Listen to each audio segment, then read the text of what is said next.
Now I will talk about the strain gauges and how we use them.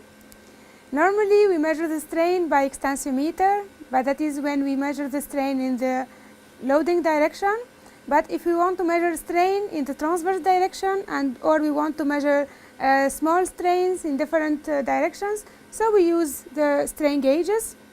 Here is an example of strain gauge glued in the middle to measure the transverse direction, and then it can be used to measure to calculate Poisson's ratio, for example. Here is a package with many strain gauges.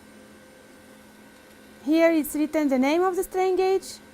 We have many types of strain gauges, and the more important parameter we should know about the strain gauge are written here.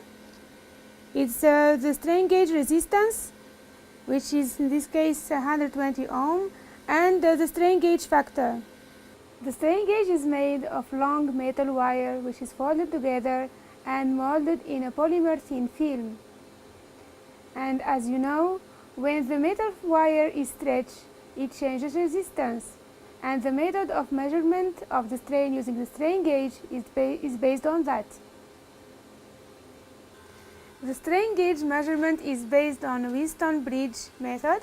The Wheatstone bridge is made of 4 connected resistors in this way, and they have the same value of the resistance. When it's connected like this and with exactly the same value, it's called bridge balanced, and in this case the output is 0.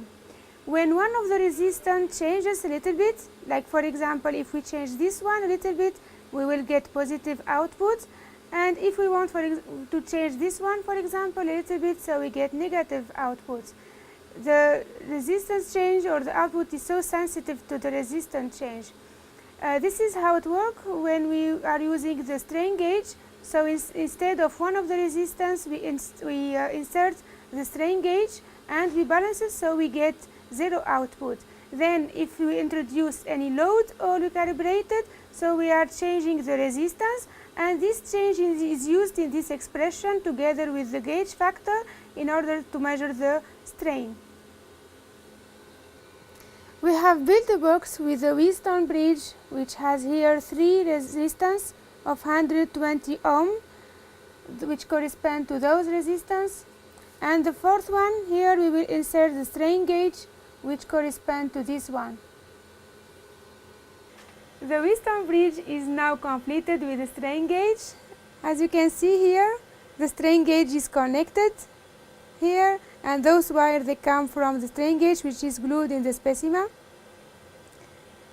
The Wheatstone bridge should be balanced and calibrated before we start any measurement.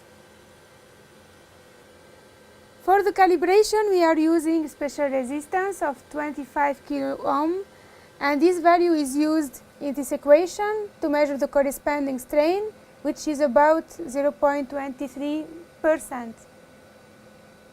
The Wheatstone bridge is connected to an amplifier, rather complicated amplifier, and the amplifier is amplifying the signal and stabilizing it and then sending it to the computer. As you can see here, the amplifier, it has 2 channels if you want to connect 2 strain gauges at the same time, but now we have only 1 strain gauge, so we will work with this channel which has 2 buttons. The upper one is for balancing and the lower one is for calibration. And when the lamp is on, so it is not balanced, and when we want to balance it, so we should turn it in the left side, and then when switch off, so now it is balanced, and as you will see later in the screen, this corresponds to the 0 strain. If we look now at the screen, you can see in the upper right part the strain gauge output. Here you can read the strain, and as you can see, it's not balanced, so we should do it using the amplifier. As I explained, I am using the upper knob to reduce the strain, so now I am turning it to the left, and by doing this I am reducing the strain. I wanted 0. If I go to negative value, so I should turn it a little bit to the right until I get 0 value. and here it is good. Now for the calibration, we should first insert the resistance. We insert it in the same place where the strain gauge is connected, and we should make sure that it is in a good contact, otherwise we will do bad calibration. Now we are back again on the screen, and the strain gauge is balanced.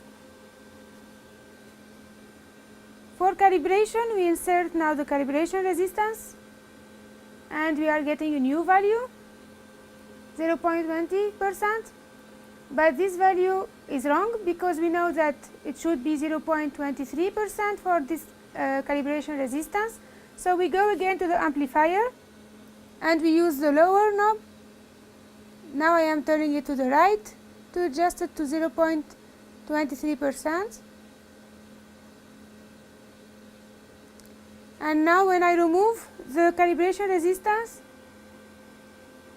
now it is again balanced, but it may happen that you get different value and the balance is lost, so then you should adjust it again by the upper knob in the amplifier.